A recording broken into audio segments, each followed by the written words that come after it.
Hey guys, so try natin mag-withdraw sa jump mine kung nagpapa-withdraw kasi naman. Daily sign lang tayo. Like $0.01 every day yung binibigay. It's like $4 na ako.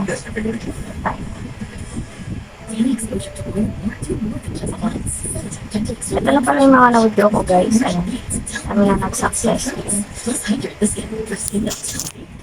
Tapos i-follow up na lang natin para mabilis makita ni Ma'am Shirley.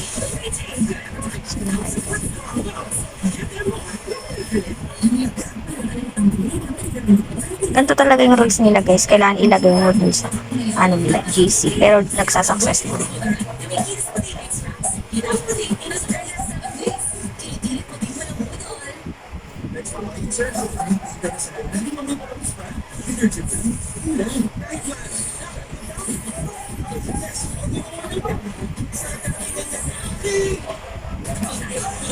Wait na lang natin na mag-success.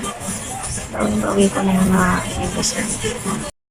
So, ayan na nga guys, dumating na yung aking withdraw sa jump mining na $4.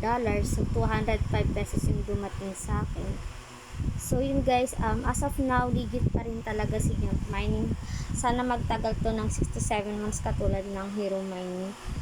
So, yun na nga guys, habang konti pa lang yung members and marami na din pumaldo dito. Try nyo na rin to guys, pero invest what you can afford to lose. $9 nga pala yung pinaka mababang investment dito or minimum investment, and ang minimum withdraw is $1, so equivalent to 51 pesos. So yun lang guys, thank you for watching, happy earnings, bye.